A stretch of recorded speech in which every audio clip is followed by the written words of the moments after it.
Hey, what's up, everyone? Welcome to another episode of Birdsong. I'm your host, as always, Caillou Kiora, and in this episode, we have Kristian Stephan-Martin joining us.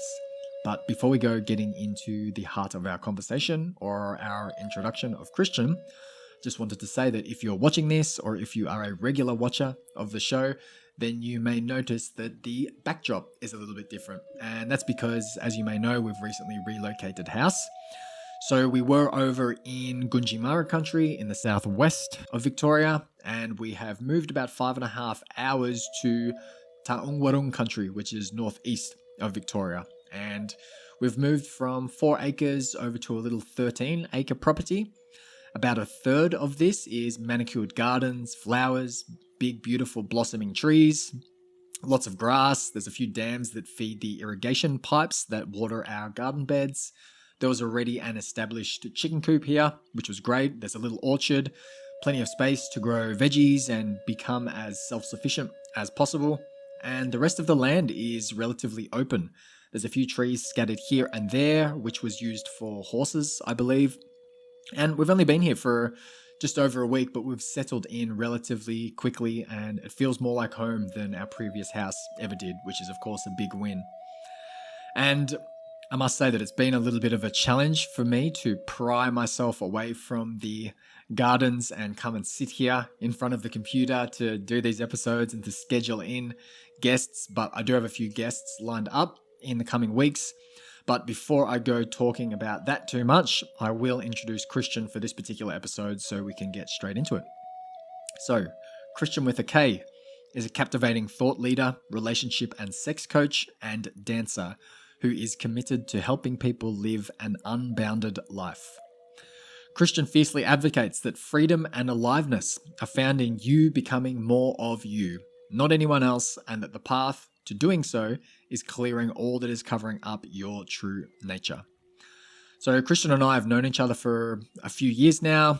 We've met a couple of times in the flesh, if I remember correctly, and I've been following along with his work through the social media sphere, taking note of all that he is being and all that he is doing and the way that he is showing up in an authentic, honest, insightful way. So it was a real pleasure to sit down and have this conversation with him and to have him on the show. Or rather, to have him invite himself on the show, which we talk a little bit about that to lay some context within the conversation. Let's get into it. I trust that you'll find value in our dialogue to carry with you on your own path forward. Yeah, actually, on that, and plenty of what I wanted to speak to today because I messaged you saying, "Bro, get me on your podcast." Yeah, it's just about some of the things going on right now and some of the ways that I view it. And in all honesty, it makes me nervous how easily people seem to have become accustomed to how we're living right now. Bro, that psychological shift has just gone so quickly. The COVID normal. Oh, it makes me want to vomit. It actually makes me sick in my stomach to hear the phrase COVID normal. Mate, coming to you in a Webster's dictionary in 2021. It'll be in there. Yeah, man. It could be. But yeah, this whole I'm just gonna talk and see what comes out. Yeah. Look, we'll just flow into things naturally, and wherever it turns out to be relevant to start the conversation, I'll just chop it in and we'll flow in. Yeah, bro. Like this. Yeah, just the ease of which people have just done it is the scary thing. I don't know if it's like I don't know if someone is pulling the strings, basically. Like I don't know if this whole thing is manufactured in a bioweapon in a facility. I don't know if it's been planted. I don't know, and I honestly don't think we'll ever know, like for certain. I think, and I know you're well down the investigative hole on this, so you might have a different opinion. But even if someone showed me like, yeah, this is unequivocally like, this is what is happening right now. It's been laid out like this. I haven't watched Plandemic, and I don't care to be honest. If someone like laid it out, I'm still like, yeah, that looks fucking true, doesn't it? It looks really compelling. Actually, how can we know? That's it. Yeah, exactly. Yep. Someone could show you bit by bit by bit, and still they could show me, and I'd be like, yes, that seems 100% compelling. And at the same time, there's that part of me that would be like, maybe. Yeah, totally. And so for me, like, I tend not to, because even if that was true, even if like I was like, yeah, I believe that this is planned, this is, like whatever, and a mass attempt of, depopulation. Like, what to do about that? Like, does anything actually change? And so I don't think it's as valuable or useful to dabble in that too much. Whereas like I'm observing and thinking about what is actually happening. So like it's a fact that, Victoria has been imposed into a stage 4 lockdown and you can get a fine for not wearing a mask. Like that's what's troubling. And what it brings up for people. Yeah. Yeah, I've got some thoughts at some point love to share on like what I think it really is revealing for people, because I feel like in some ways it doesn't matter what's going on. It's what is actually being activated and what's being reflected and what we're being shown about ourselves. Yeah, I'm definitely keen to hear your thoughts on this further. I want to rewind a little bit first, actually. And what I want to say is that this is definitely going to be a lot more off the cuff than usual podcasts, because, well, I'm not entirely sure which direction that we're going to go. Yeah, well, let's just put it like this. For a little bit of context for our listeners, I had a chuckle when you sent me a message saying, bro, get me on your podcast. I've got things to say. To which I said, like, how can I say no to that? It was like a flaming arrow all up in my grill, all up in my inbox. It was direct, straight to the point. And you said that you're fired up. You're fired up to talk about the state of consciousness of the world today. You're revved up about the whole COVID situation.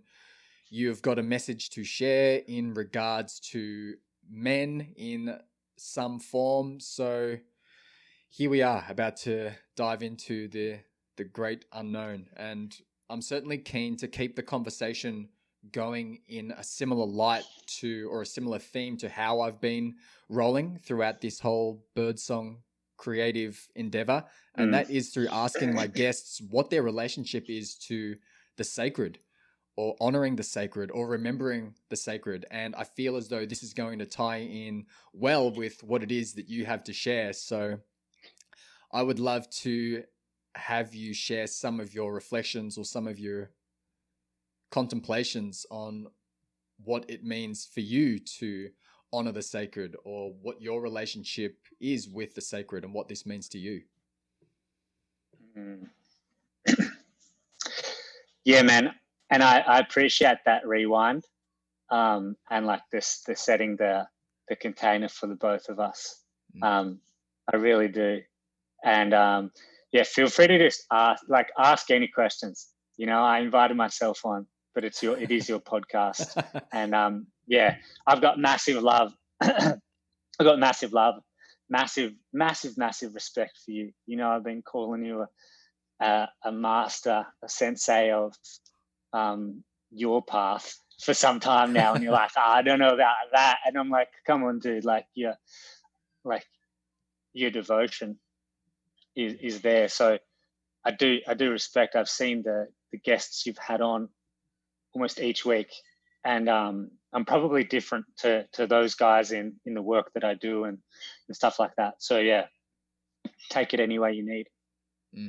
Yeah, and that is mirrored right back to you in a multi-dimensional way in regards to the respect for your path and the discipline. It just shows up in a different way in regards to my life and your life, but the threads are still there, those fundamental pillars. And also I want this to be a flowing conversation. I don't like to necessarily be the one in the hot seat as an interviewer. I just like to have a flowing conversation and ask questions back and forth and be open and allow this to roll on in alignment with the great mystery in whichever way that wants to unfold. So here we are, brother. Yeah, bro. All right, let's go in. To answer your question, the sacred, can you just say it again? Well, it's really an invitation to open up our time and our space together to have you reflect on or share your relationship to what the sacred is to you, or what it means to you, or how you honor the sacred in your daily life. Yeah. The first words that come to me is true nature.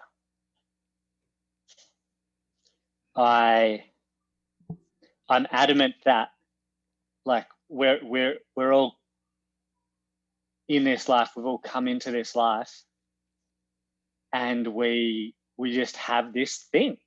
And I love that, like, before we kind of started like the official part of this, you said you don't fully have words for it, what the headphones do to your auditory system. And that's how I feel. I just feel like there's this thing which I call true nature, which to me is beyond spirit. Like, it's beyond our spirit, it's beyond our soul. It's actually, it's more than that. I feel like it's all encompassing. I feel like our true nature is this unique bundle of energy that is us. And I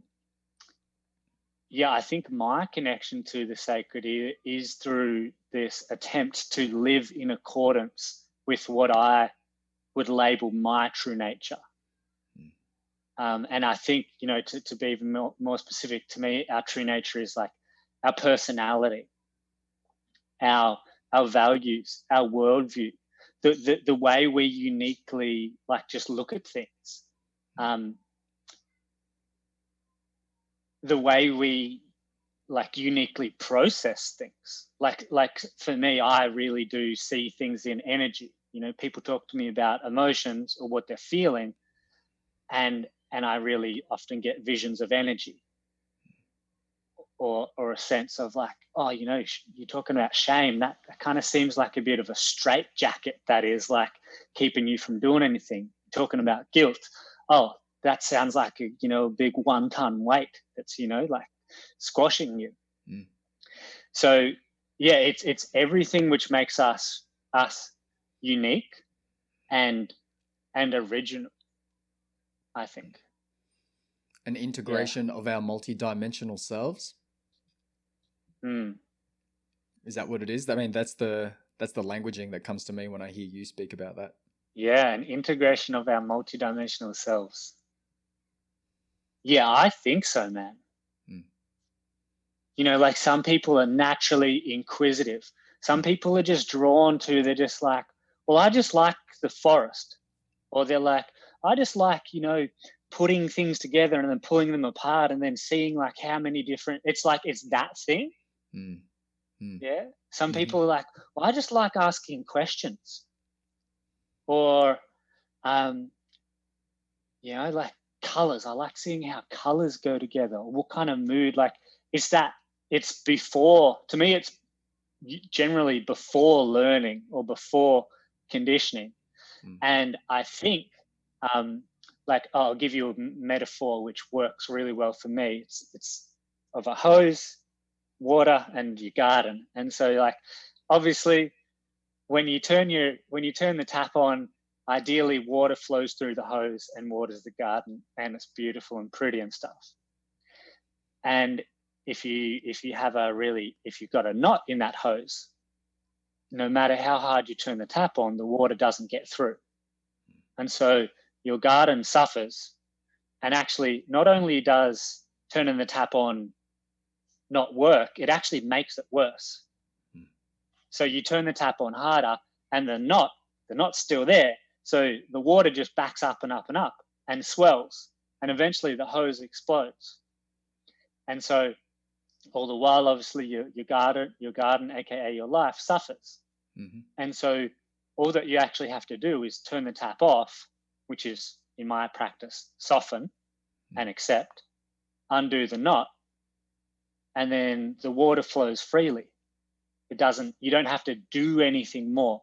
And that's what I'm really passionate about, trying to live like that, is that my life force, aka the water, or my true nature, or the sacred, flows through me effortlessly, and helping others do the same.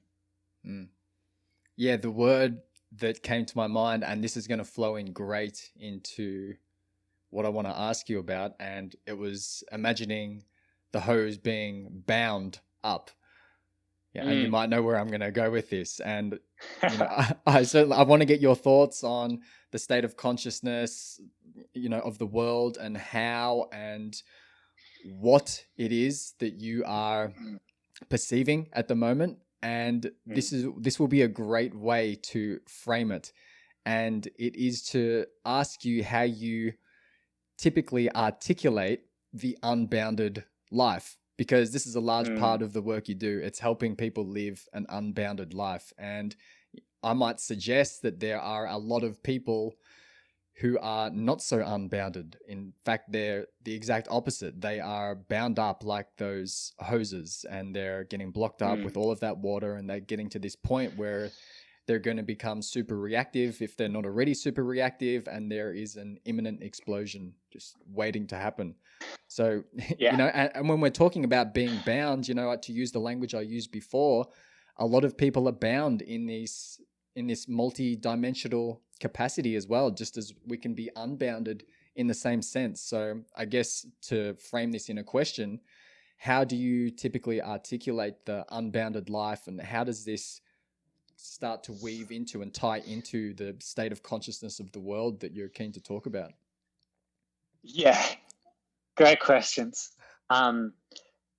Okay, so the unbound life to me is, it really is that. It's another way of saying freedom, but to me it has, I just gravitate towards that word. I feel like it has gives a more visual of like having been bound and constricted, and then all of a sudden that's not there. And so very specifically, like the unbound life is about full financial sovereignty, to be the source, to fully feel like you are the source of your financial situation, money, creation, to have unbound love, to love yourself to no limits, to love others to no limits, and to be unbound in your body, so that as much as possible your body is fully functioning, you're healthy, you are alive. Are these some of the pillars? Yeah. And then mentally, emotionally, that you use your mind doesn't use you. And that is probably that's really number one at the core of it, is that, because everything else comes from that. But yeah, what you think about like the hose and stuff, if there's one knot in the hose, okay, maybe some water trickles through. If there's 2 knots, probably not. If there's 3 knots, almost certainly not. If there's 20 knots, no fucking way your garden's getting watered. And honestly, people have not just 1 knot, not just 2, but 3, 4, 20. Because those knots generally created when we don't want to or don't know how to experience an emotion. Yeah, like we don't know how to sit with an emotion. Like, I don't like anxiety. Okay, well, so I'm gonna create some kind of avoidance pattern, and that's a knot. You know, you don't like to feel humiliated. That's another knot.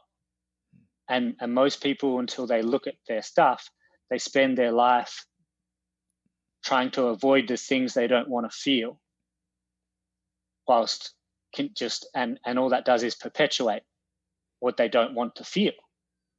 And it's a lot of effort to try to not experience something. So you think about like how many people are trying not to experience things like fear of finances. You think about how many people trying like to avoid being disapproved of by other people, and then death as well. And like I go into those three things because when I started to write and really feel like I was looking at some things, it honestly feels like those are the three biggest fears that I can locate. And I think that's what's coming up right now in the consciousness. Oh, sorry, and freedom, fear of loss of freedom. So it's like, think about the reasons why people wear a mask. One, they fear that if they don't wear a mask, they're going to die. Two, they fear that if they don't wear a mask, they're going to get judged. And I know you and I have both experienced that. Three, they fear that if they don't wear a mask, they're going to get fined. They're going to lose their money. Or four, kind of the flip of that person is, well, I don't want to wear one because that is me losing my freedom. And so this is not to say, I'm bringing this up because this is like what I've been thinking of, like the mask stuff. Like, wear a mask, don't wear a mask. Like you do you, basically. Like I don't mind what you do. Well, I kind of do sometimes, but it's like that's obviously your choice. But if I forget about that and look at what it brings up for people, the reality is like anything you fear can be used against you. And that's kind of what I wanted to speak most about today, is anything you fear. Imagine for a hot minute that, I snap my fingers and everyone no longer fears dying, losing money, not being approved of, or losing their freedom. If the whole world just lost that for a moment, like, to me, that's freedom. Because now you're not being run by your conditioning, you're choosing. And you might still choose to wear a mask, you might still choose to do whatever, but I imagine a shit ton of people wouldn't. And yeah, I think like, to me, that's just the state of consciousness right now. That's where it's coming up. That's what's coming up. And as well as our conditioning about being right or wrong. I think you saw me write about this the other day about the school system. I said, I'm not surprised there's so much angst, animosity, hatred, and division in the world right now, because most people have sat in school for 13 years, some of their most formative, like absolutely their most formative years. And generally we're told this is the answer. And this is the right process. This is the right answer. And then they were awarded a grading system that the more right answers you get, the better you are, the better your performance. And you go home to mum and dad and they praise you.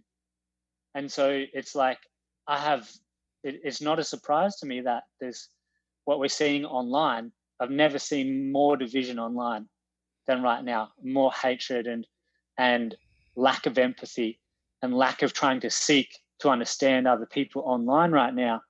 And I think it can directly be like equated to our school system being Well, here's the right answer and here's the wrong answer. And the more right answers you have, the better a student, the better a performer, the better a son, the better a daughter you are. And so I don't think people are aware of that. And it may not be correlated. It may be, who knows? I think it's a pretty valid point. Yeah, it's certainly an interesting point of inquiry. And when you're speaking about this, I think about the many different channels through which we experience this conditioning, and the education system is certainly one channel that we experience a lot of conditioning for many years of our life. And then there's also society and culture at large. There's also family influences as well. And if we are greatly conditioned between the years of, what do they say typically in psychological speak, 1 to 3 years old or 1 to 7 years old, something like that, is when we experience like a large formation of our beliefs and how to show up and how to interact with ourselves, with others.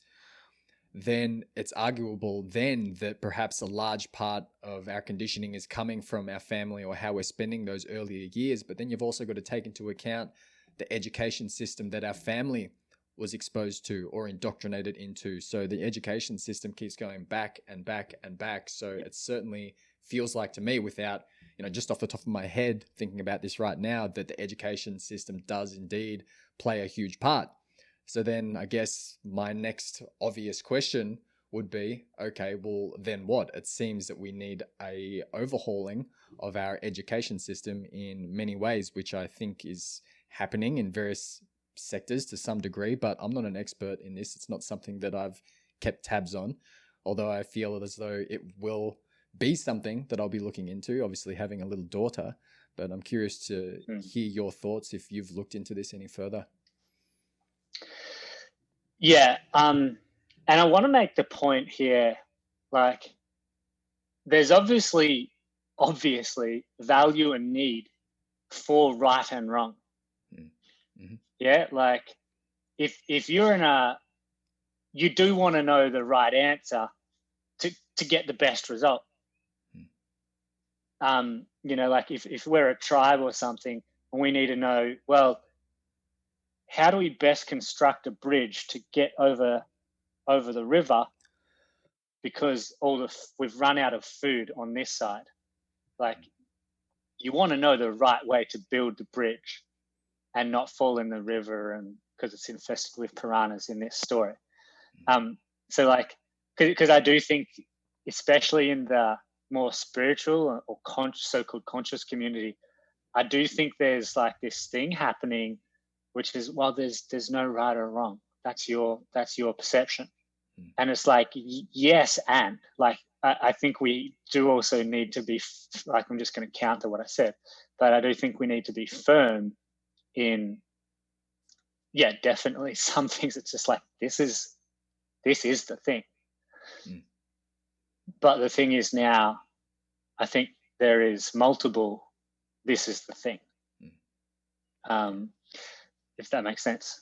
Yeah, well, what I'm thinking about is, with our evolution as a species and the complexities through which we've developed language and the way we operate in the world, it seems like we,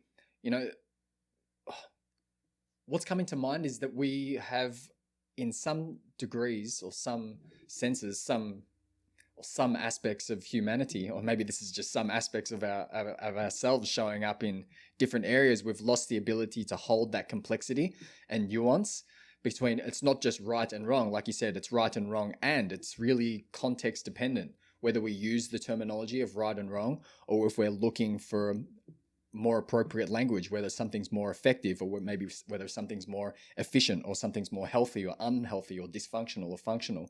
So I guess that's what comes to mind for me. It's having that nuance to be able to tell how to language things. Yeah, I love that, man. Love that. What that brings up for me is, you just reminded me, I was driving somewhere and I was like, yeah, people really need to reconcile their own inner conspiracy theorist and their own inner mainstream person. Mm-hmm. Because it seems like there's two camps.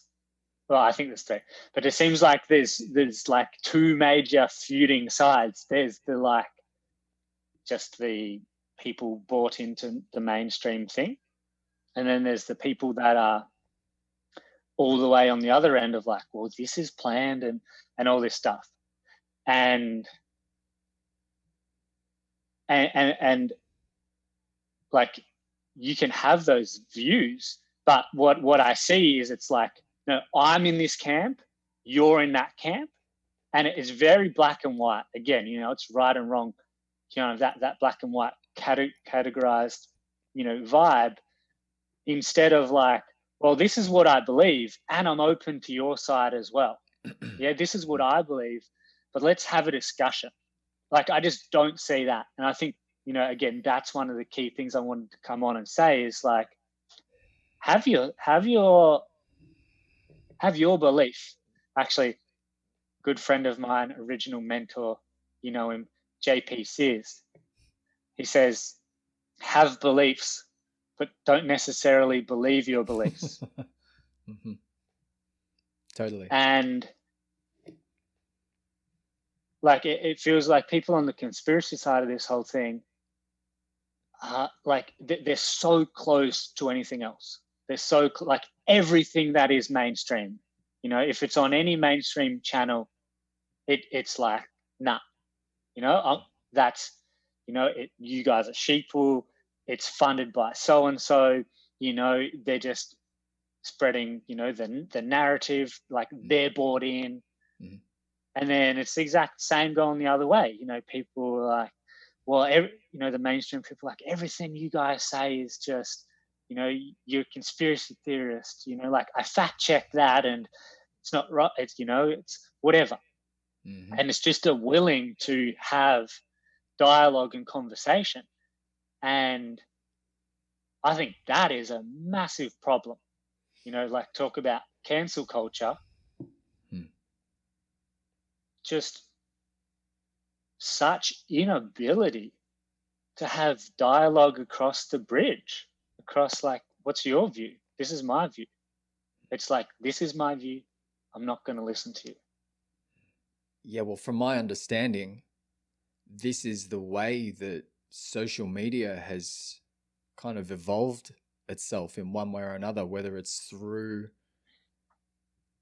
intentional or consciously designed like this, or, which it seems compelling that it has been.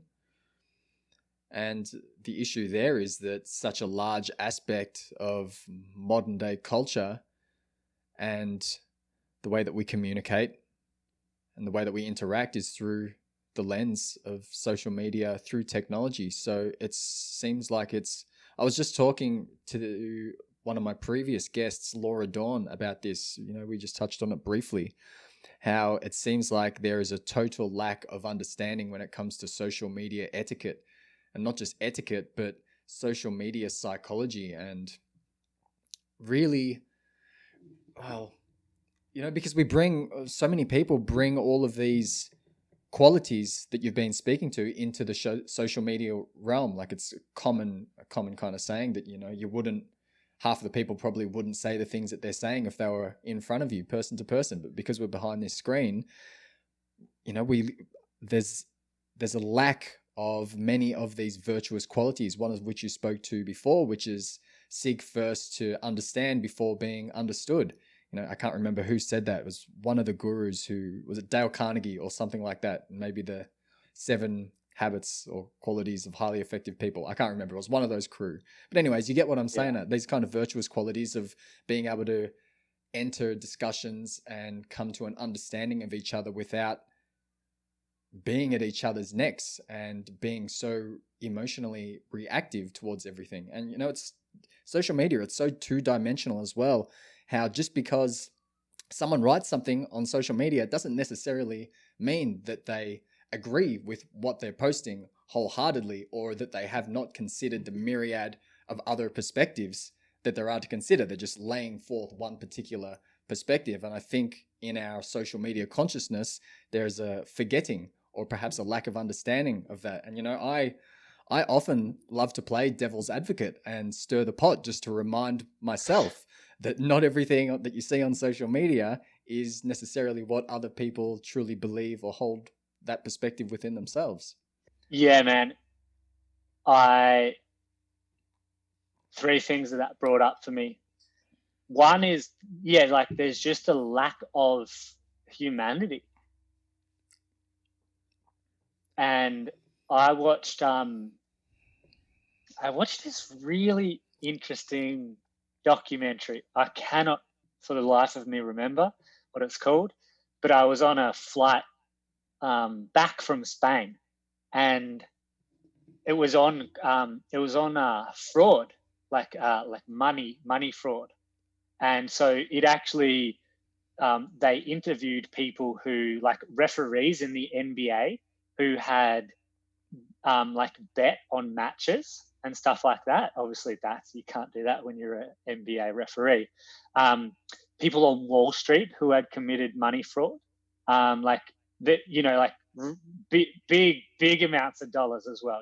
Millions of dollars, hiding things, putting it here, and like the thing that I always remember is that they said to every degree of which there is another how do I put this? I guess another like level of removal. I don't know how to put it, but like they said, when you psychologically, when you hand over money, like actual money, you have so much more like consciousness and consideration for how much that money is worth when you hand over actual money. Then when you use a credit card, it's different again. Like you still tap your credit card, you still pull it out of your wallet. When you go to your computer and you just literally press some buttons, or you're just looking at numbers. It's just numbers going up and down. And that is yet another step removed from the actual like the value and the connection of what money is. And it was just showing that, like, every step removed, there's less thought about it. There's less significance about how much this money is and what is happening in my life and other people's lives by transferring it and moving it and using it in the ways that we're doing, which is electronically. And so that happens with us on a human level. Yeah, it's like speaking to you on the phone is different to seeing you. Like I see you, I remember what you look like, I see what you're wearing today, but then speaking to you in person, is different again. Or sending a text is different again. And we're so many steps removed from being in each other's presence nowadays. And funnily enough, hey, we're in fucking lockdown, or some places are, and so that's an even greater step removed. Like now we're spending like exceptionally long periods of time, like months, without seeing anyone else, and all we have is connection via technology. So I think that's one of the major things. Undoubtedly, that's one of the major things that's going on right now in terms of division, like the lack of like seeing someone as a person and just seeing them as their ideas. Yeah, one of my reflections right now is, well, it's not just right now, but this is something I've reflected on in regards to Birdsong, this show, because there's been a number of guests where we have talked about technology and social media, and a large underpinning of my interests and I thought wanted to flow through this creative channel was these pillars of remembering the sacred, honoring the sacred, of nature-based spirituality, earth-honoring traditions, shamanism, rites of passage, ceremony, ritual, mythology, storytelling, health and wellness.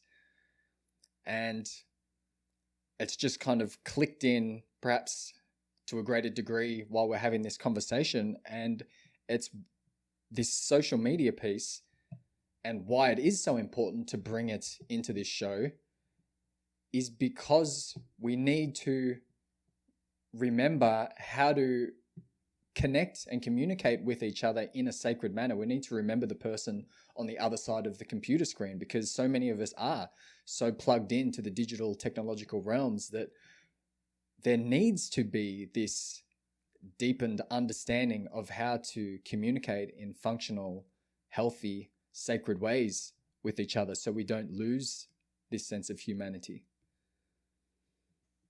Yeah. I feel like there's a fracture to the collective soul right now. And look, like say, can I say the V word on here, or is that gonna? What's the V word? Just say it and we'll see. Vaccine. Are you talking about vaccines? Yeah, bro. Well, I know that podcasts and shows are getting censored purely for saying it. There you go. Saying it in the title, or can they somehow pick it up in their algorithmic functionings through people speaking, through audio? Yeah, I don't know, but I know YouTube does. I know YouTube does through the actual conversation, like through the, not just the title, but through the footage. Well, side note before you get started, that's interesting because one of the ways that I do some of the subtitles, not for the full length episodes, but if I ever do shorter clips, I will grab the .srt file off YouTube. So YouTube automatically figures out all the captions and the subtitles. So of course, when it's doing them automatically, it's going to figure out key search terms. So if there are search words like vaccines or whatever it is, then yeah, I can see how it would pick it up and flag that. Yeah. I've lost my train of thought, but I just think there's a collective fracture, or maybe a forgetting is a better word. I believe you used the term, remembering, in different ways, like to remember who we are. And I do think, like, I'm drawn to the mystery because I think at large we're a mystery before we're, anything else that has words and bone and skin and stuff like that.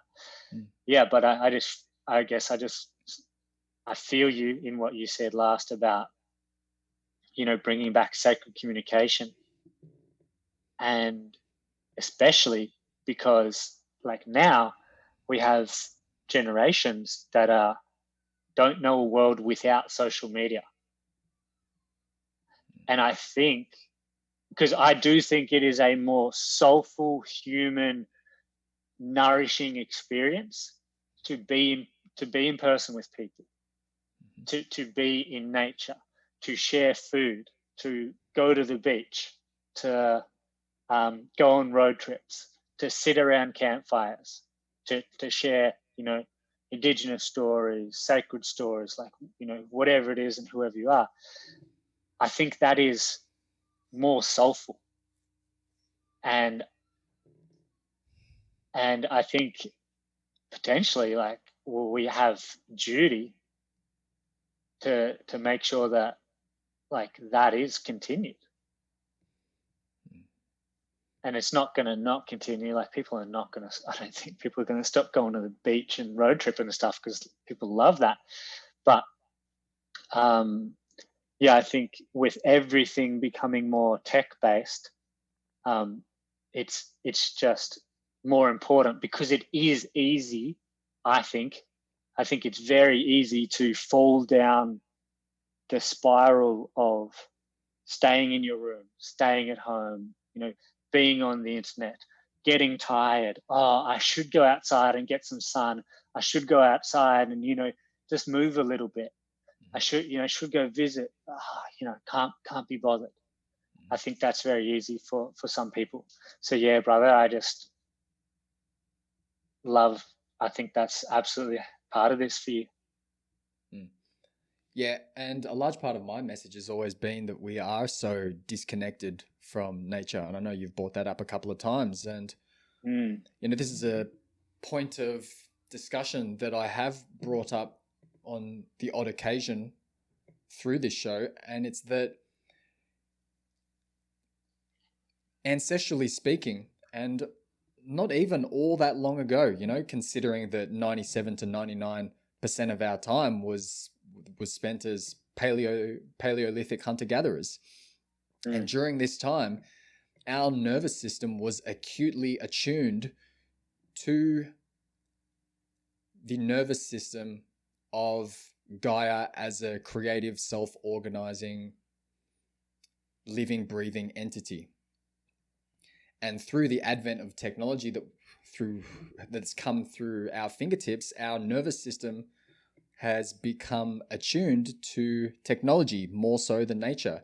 So we're not waking up in the morning and listening to the sounds of the birds outside and hearing, oh, okay, that wren's cheeping really fast. That means there must be a cat outside, or I can hear the screeching up the top of the trees. So there might be a hawk or an eagle passing over, or, all of these cues that we would go to from the natural world. We've lost that through our connection with technology. And now we've got these little antennas. They're not the antennas popping out of our head, but they're the antennas at the tips of our fingers. And now our nervous system is expanding in these technological realms. Now, to somewhat contradict myself, and I don't want to get too philosophical here, but what I think of is, perhaps this is part of the Cartesian split as well, the Cartesian split between mind and body, and between self and other. And maybe that's coming into play as well when we talk about technology being separate from nature, because when we think about everything encompassed within Gaia, within our planet, everything is nature. Whether it's the polar bears, the melting ice caps, whether it's the plastic in the ocean, everything comes from nature. But then there's a different way of languaging that between nature and wild and wilderness, and we start to explore different articulations of that. But perhaps this is the evolutionary path of humans, to expand ourselves through this strange part of nature, which is technology. It's still somewhat there. It's still part of the nervous system of our planet, but just in a way that is very unique to humans as a species. And maybe that's where we start getting into some interesting discussion there between if we're creating an ecosystem that is only bound, or that we ourselves are bound to, and no other creatures are really interacting with in a meaningful or a healthy or a functional way, then perhaps that is a marker or a cue for where we are taking a wrong direction. Because if we look to the wild, if we look to the wilderness, they are ecosystems, they're bioregions where all life is interacting with that thing. But we see technology, humans are the only ones that are interacting with this. Yeah. And the question is, what for? Like, what do we have technology for? Well, it's a good question. What's your answer? Communication is the obvious one that comes to mind, sharing information. Yeah, well, we've got that as fast as we need it. So then again, what for? Entertainment. Okay, cool. Well, there's forms of live entertainment. You've also got as much entertainment as you need within 2 seconds of typing. Okay, cool. So what for? Why are we still advancing technology? And this is what really frustrates me. I gave a TED talk 5 years ago on this.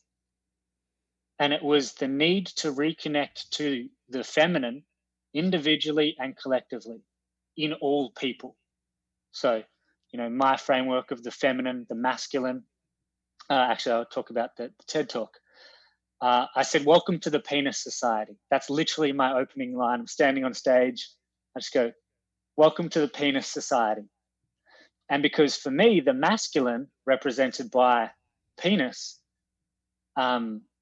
symbolically, is the 5 Ps: profit, pace, productivity, performance, and progression. So profit, how much money can we make? Productivity, how much work and effort can we squeeze out of ourselves? Can we squeeze that out of our employees in the smallest amount of time? That's productivity. Pace, can we get things done as fast as possible? A client needs that yesterday, type of thing. I need that, need that within 2 hours. Progression, well, our last product was pretty good, but can we change something to make it even better? And then performance, which is kind of encompassing of all of those. And it's like, why are we so obsessed with those things? Because that's the only answer I've got of why we're trying to advance technology, advance society. I don't think we're without the answers. Like, I don't think there's anything that technology can give us that we don't already have the answer or the solution for. If you see that there are problems on the earth, which, most people would probably say things like, well, obviously we've got first world and we've got third world countries. We have people starving. We have people without clean water, but it's like, well, technology, I don't think technology helps those things. And for me, if we don't advance our consciousness at the same rate of our technology, that's one of the most dangerous futures I can see coming. Because before we've had war, you would have to sail for 6 weeks. Who knows how long you'd have to sail for to get to somewhere. You'd have to walk. You'd have to take horses. Then you could take motorbikes and tanks. Now we have, literally, as far as I'm aware, nuclear weapons. I was reading something about supersonic weapons. Like, you probably clued into this more than I am. But we just have weapons that within seconds and minutes can be in a different country and destroy thousands or millions of lives or change the course of history. And that is a dangerous prospect when I don't think when the majority of the world is advancing in its consciousness at the same rate. Yeah, I love that. If we don't advance our consciousness at the same rate that we're advancing our technology, then we're in a lot of trouble.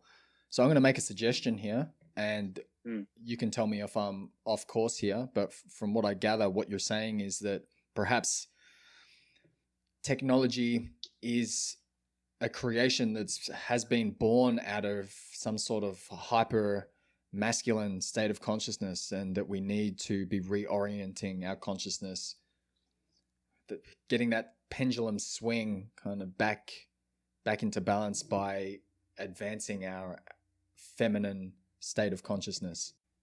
Yeah, and so when I say reconnect to the feminine, to me, that's life.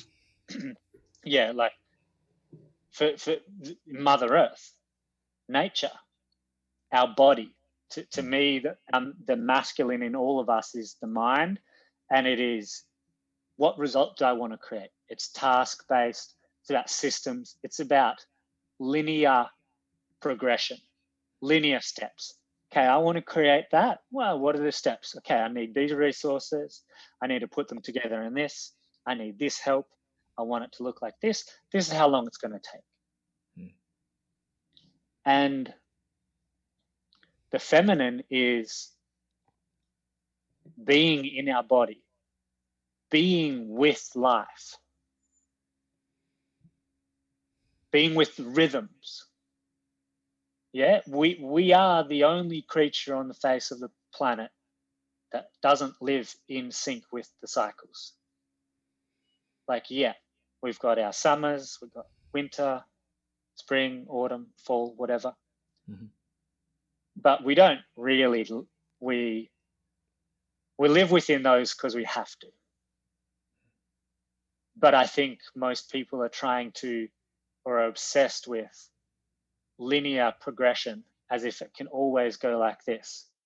But, as far as I've observed, there's no other animal, creature, living thing, trees, birds, whatever, fish, that do that. It's circular or cyclical.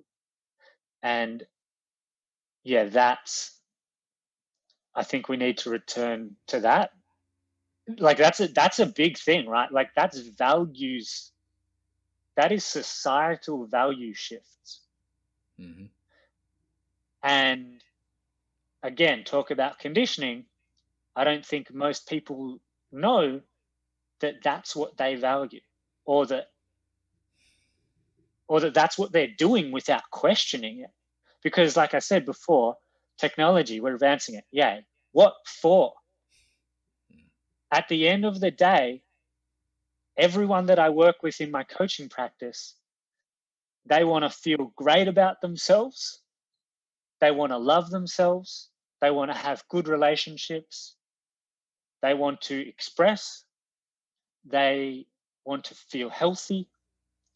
They want to feel free of money stress. These are not things that we need more technology for. And it's backwards thinking. It's the when and then trap. Or when I have enough money, then that time will never come, because I like to say, everywhere you go, there you are. You don't fly across, you don't break up with someone, lose your job, fly across the ocean, and like leave your psyche behind. You don't leave your trauma. You don't leave your history. You don't leave your nervous system wiring behind. Mm-hmm. You don't leave your sabotage patterns behind. It's like, everywhere you go, there you are. So until you face yourself, you're going to be driven and created from generally the things that you're trying to avoid, if you have not learned how to create from your own values. Mm. And so people, like, I honestly believe most people are trying to get to a place where they can rest and feel stillness and peace and be in the moment. And they're like, well, if I just create enough things, I will get to the place where I've earned my rest, or I can be still. Mm. And there's lots in that, because society is not talking to us about that. The voices of society currently seem to come from the Industrial Revolution, when we needed workers. And so, like I've been told, that's where our school grades come from. A grade beef, A grade student, B grade, That's why we're trying to get A grades. And so, like, we're still going, go to school. It's not even a question. Yeah, it's like, it's not even a question of, is school the best thing for my child? It's go to school, go to high school, go to university, get a job. And I say that because, like, the entire system in the Western world is only conducive to this one way. And it's a very fast, masculine, doesn't prioritize slowness, doesn't prioritize connection to nature. And it's imbalanced. Mm. So, would I be right to say that this is ultimately the message that you have when it comes to, or for men and men's work? It's everything that we're talking about right now. Yeah, my thing for men is, so for people that don't know, I predominantly work with men as a coach. Yeah, my thing for men is, first, slow down. Like, the overarching message is, well, you get to create whatever you want to create. Yeah, the unbound life.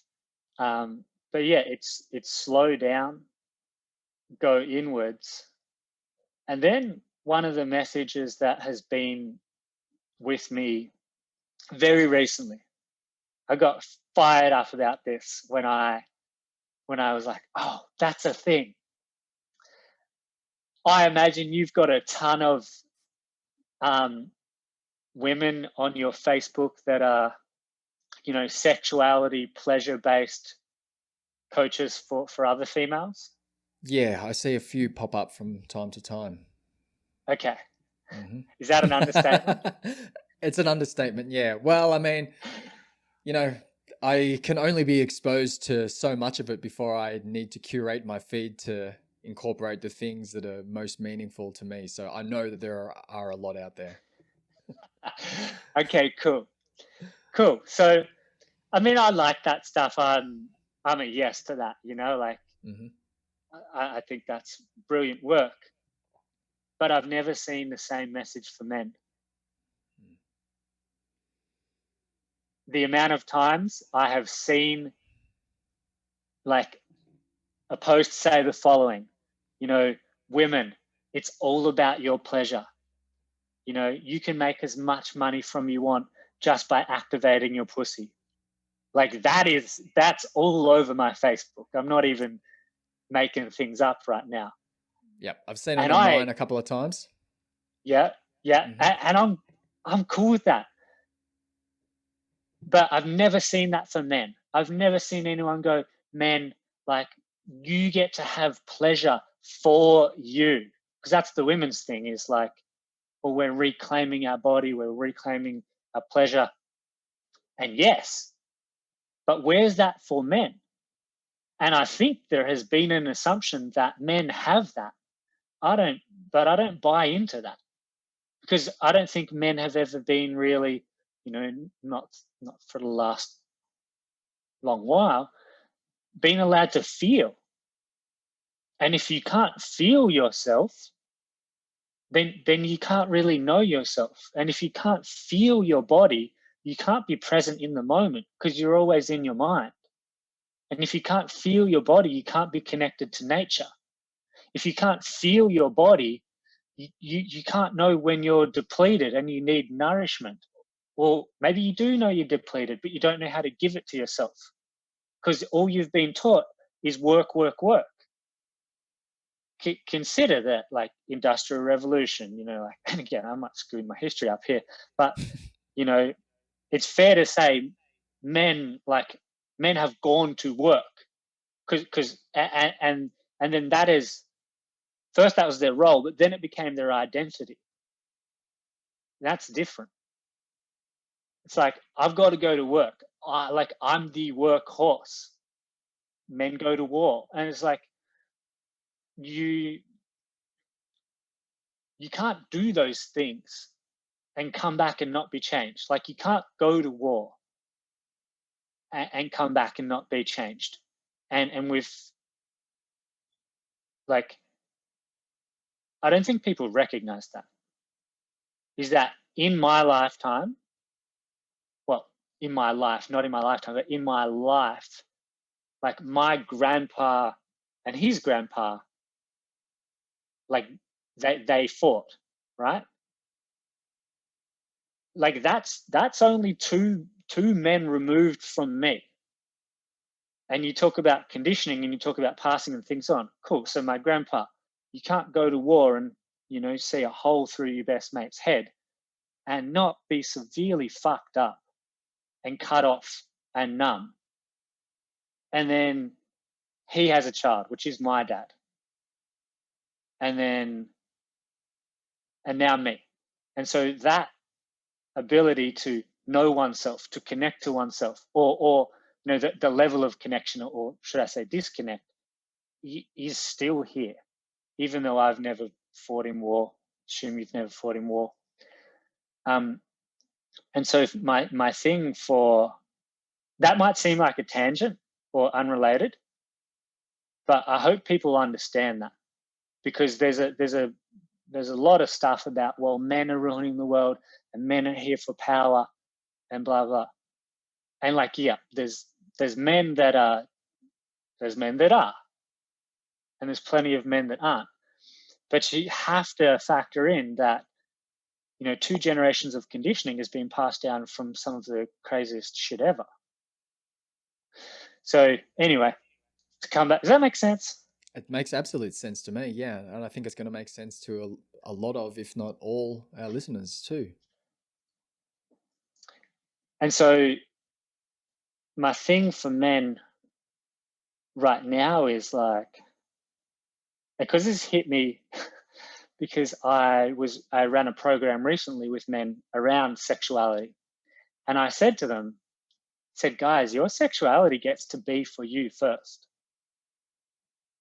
And that was a pretty passing comment from me. And then when I got them to share what they enjoyed at the end of it, they were like, when you said my sexuality is for me, I've never thought of that. And because for me, that's thought of. I'm like, well, I get to enjoy my body because it's alive, and there's so much to here to feel. I get to enjoy that for me. And that like all of them commented, yeah, I've been thinking, like it's for her. My sexuality, I have to cultivate my sexuality for her. And like that is, I'm bringing it back. That is the point of everything I've just been saying, is that still the predominant message, I think, is that like as a man, you have to be for someone else's life. You have to be in service. And in the coaching world, I see 3 things. One is 3 offerings: leadership and business coaching. Be a better leader, for the people that you lead. 2 is be a conscious, warrior or king for the new earth, for the earth. And then 3 is pick up coaching or relationship and sexuality coaching. But it's pick up so that you can get the woman, or it's relationship coaching so you can get the woman. That is honestly the message that I see and feel. That's the message I've received. And like, I just believe that yes, men naturally do want to give and gift and be of service. And when that's the only thing they hear, then you're in the programming of always doing something because you've got to do it for someone else. And that's different than I want to do it. I want to give it. There's a difference between I've got to do it because I've got to do it. That's what I'm being told. And I want to give that thing. Mm-hmm. And then to tie that back around and put a nice shiny pink bow on it, it's all about doing what we need to do to release all of these knots from the hose so that we can come to water our garden, which is essentially our true nature. And it's from our true nature that we are connected to the way that I articulate it is our North Star. Yes. So we're connected to this place, and when we are connected to our North Star, then we're there's 2 sides to what I'm thinking of here.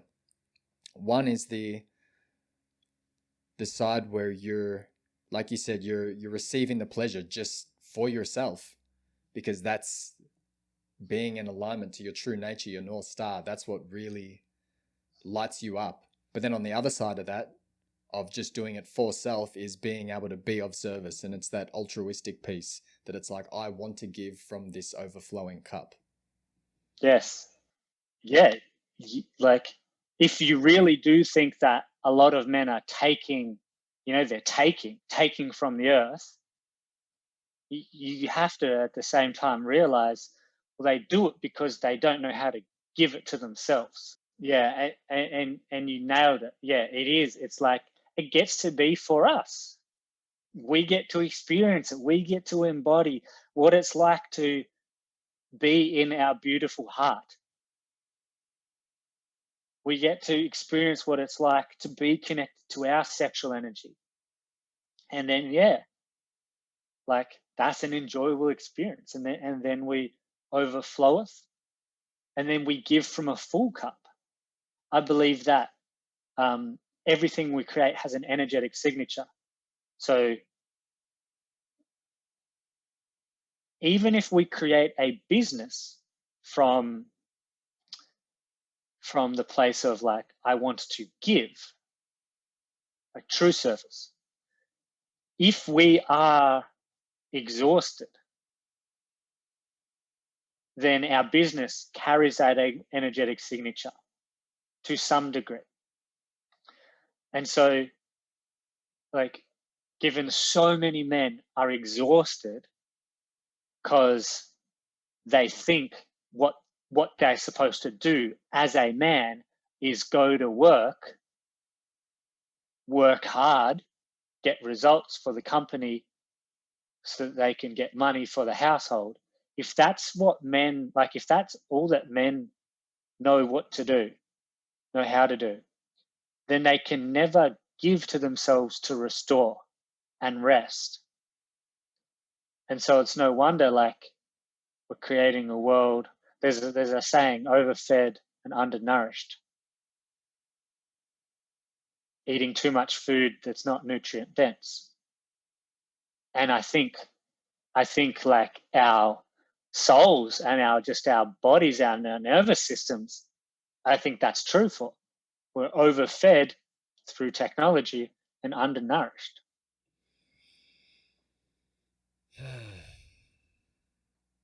So what's your vision for moving forward?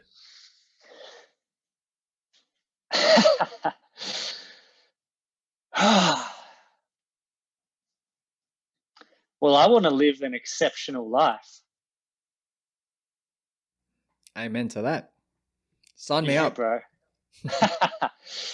Like, I love Earth. Like, there's so much cool shit to do here. And I want to live an exceptional life where I'm alive, where my soul, my heart, my spirit is alive, where I hang out with cool and fun people. I learn and grow.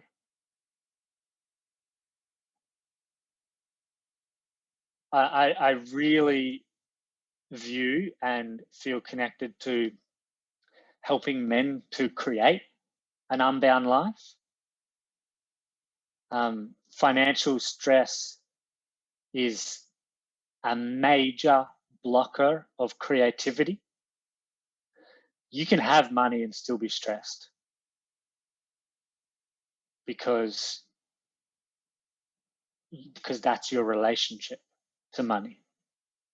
Yeah, you just have a poor relationship, even though you've got dollars in the bank account. So yeah, like full financial sovereignty, knowing that you're the source, whether you are an entrepreneur, self-employed, you get a salary, knowing that you're fully sovereign, being unbound in your love and unbound in your body. And that both men and women, I work with women as well. But yeah, in terms of this, both men and women live from a place of their genius.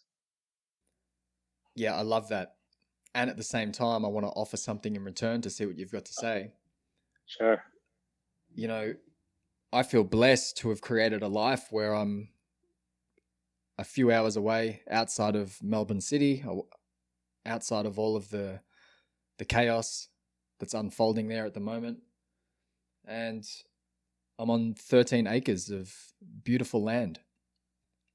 We're largely off grid, tank water, we've got dams, beautiful manicured gardens,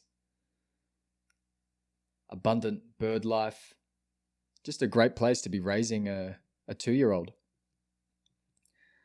But there are a lot of people who are stuck inside apartments or in the suburbs or in the cities. And it's like, man, it's all well and good to say that, but what am I to do when I'm stuck here in a place where there's lockdowns and I can't go outside and I can't go to work, my business is shut down because of everything that's happening. Like it's hard for that message that you're sharing for that to land inside themselves. So what message would you share in regards to that? Yeah, I love that. Appreciate that. I love that you're on tank water as well. I am from Wodonga, and pretty much everyone, like fathers and grandfathers up, are farmers, and tank water is some good stuff. Yeah. So okay. So I don't believe in being stuck.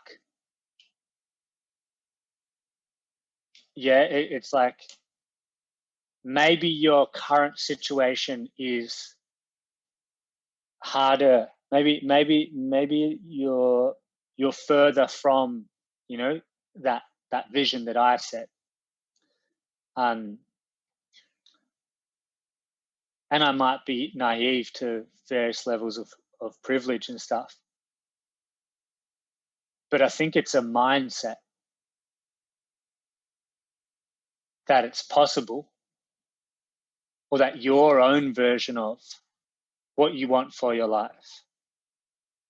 Like that's my version that I said. And not everyone has to want that. But yeah, that it's possible, without first feeling like it's possible, or it's like it's not going to be created. And so I'm cheeky enough to always think I can create what I want. I can get my way.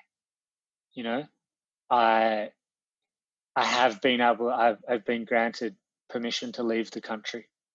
You know, it's like I found a way. You can move. You actually can move to. You can move to Queensland right now. You can move to New South Wales, I think. Not SA, but you can actually move right now. You know, you've got to go in hotel quarantine for 14 days. You know, if we're talking very specifically about Melbourne and stuff, yeah, like you've got to go into quarantine. You pay a few thousand. But yeah, if that's an option, like I'm thinking about doing that, and like I do believe this situation isn't forever. You know, this lockdown, and I do believe the Victorian government wants Victoria to be open. One reason why I'm like, nah, this is not a plan is because the rest of Australia has opened up. Queensland is living as normal as anywhere else in the world right now. Not even masks outside. I don't know any other countries that are not doing that. So that's why I'm like, yeah, I don't believe they're trying to do this to then do the next thing. So yeah, that's just my thoughts. Is like, there's always a way. Maybe you got to bide your time. You got to put a plan together. Yeah, that's what I got. Mm-hmm. Yeah. What I think of is that when you mention in the very beginning of our conversation, you mentioned mindset, and part of what ties into mindset is relationship, and relationship underpins absolutely everything in life. So it's becoming more aware of how we are relating to everything, and recognizing that while there are many things that we cannot actively change, there are some things that we can influence, and we always have a choice of how we want to respond to something. Yeah, and it's like you don't have to have more money or have a different situation to change your psyche. Like you don't have to, and often it's the inner changes the outer. Like I said, everywhere you go, there you are. You can fall into money and still feel fearful of losing it all. So you can be at home right now, and you can address, we've spoken about some other things like fear of death, fear of lack of approval, fear of money, fear of loss of freedom. You can address those things, because until you do, because you need to, if you want to live purposefully and from creative power. So yeah, you can be at home right now, you can be in the lockdown, you can go inwards and do a self-imposed retreat, a government-imposed retreat, and choose to look at those things, and that will in of itself change your reality. Yeah, awesome, man.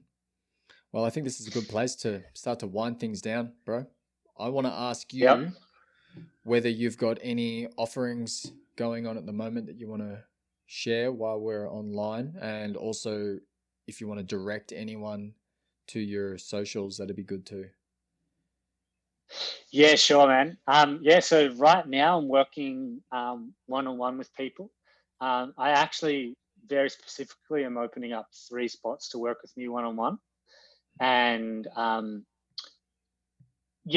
people will have a sense of if they wanted to explore that. So there's a lot we can do, but I work predominantly with helping people become, I like to say, I help you become more of you. I feel like that's what we're here to do, to get those knots out of the hose and just let the genius and the true nature and who people are flow through them in all areas of their life.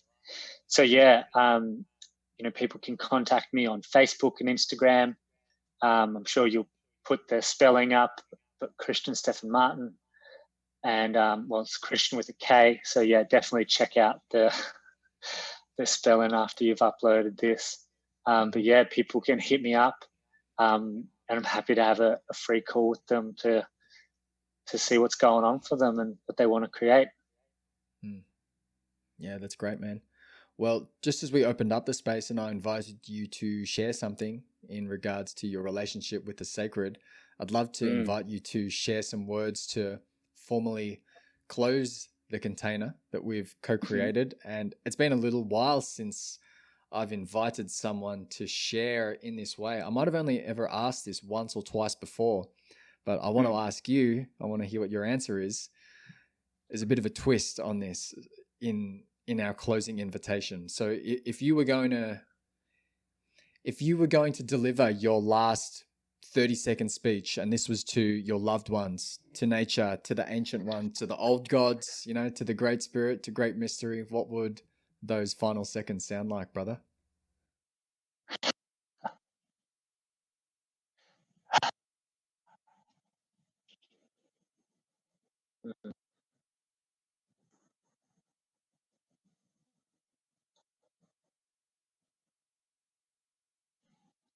Live honestly.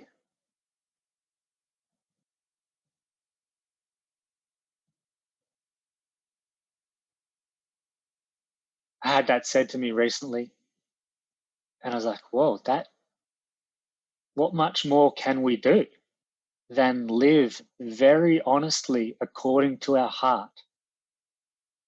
And I'm talking multiple layers down. Get to that and live, like, be honest.